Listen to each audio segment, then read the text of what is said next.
Welcome back to Empirical Evidence. I'm Annie. The last segment, the theological piece of what is a shapeshifter, was a lot. And that's why I try to keep these talks at less than 7 minutes to give you time to really process what I'm saying. So let me expand on that story now by giving you a concrete example so that you'll know what a shapeshifter is and how they actually interact with your world. So their energy comes from here and it moves here and then it can move back here. What does that mean? It means that they assume whatever shape they need to and they use whatever tools they need to in order to keep you in their life or push you out of their life. It all depends on what their mission is. Here's a great story as an example. Mary met John. John is a widow and he's homebound. John is lonely and John has spiritual values, but because he's a widow, he doesn't remember quite how to maybe get to temple or mosque or church because he's so used to his wife carrying him. His wife was his companion, his friend, but remember, John's now a widow. So John is lonely and Mary is a member of the volunteer services. John doesn't know anything about Mary's circumstances, anything about Mary's actual family history. What's her family of origin like? He figures he doesn't really need to know that. And the truth is, when Mary's a volunteer, he doesn't really need to know because John recognizes that the boundary will only go so far as a superficial friendship. But here's what's going on. John doesn't know Mary's circumstances. Mary is low on money. And while volunteering, she finds out John is a lonely widow. Mary begins to tap into John's desire because guess what? John is lonely. John doesn't have to desire a companion. He doesn't have to desire sex. The energy he's feeling is he wants someone to be around to just listen. When we have someone listening to us authentically, we don't feel lonely anymore. John really wants a friend. So John desires a type of companionship. But Mary has a boyfriend. And what she really sees is an opportunity. She sees an opportunity to gain access to John's money. Remember, Mary's mission is to volunteer, but Mary has a side mission. Mary wants money.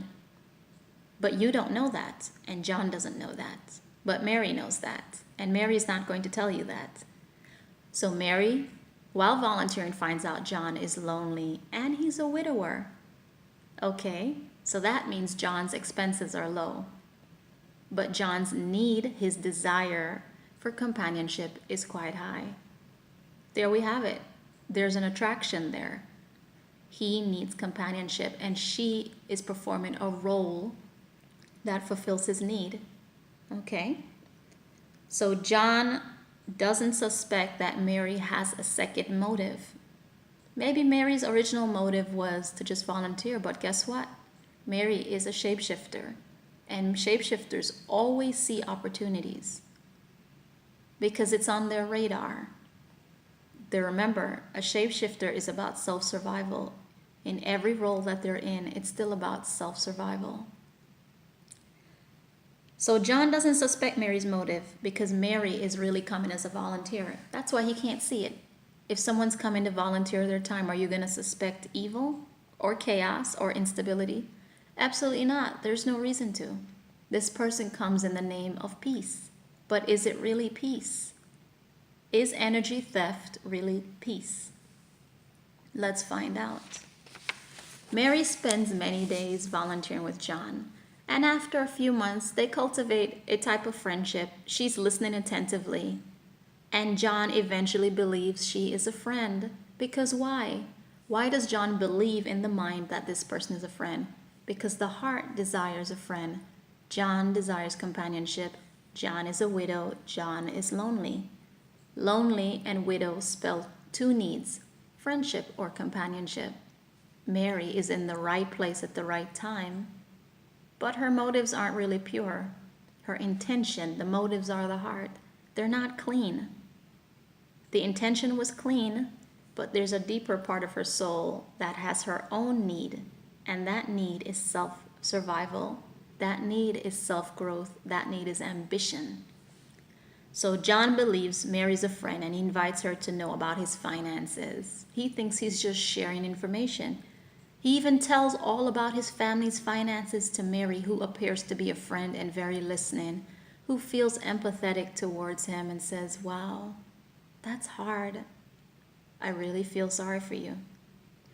This fake friendship continues, but John thinks it's a real friendship because John doesn't know Mary's family values, lifestyle of origin, or what she really needs in her own life.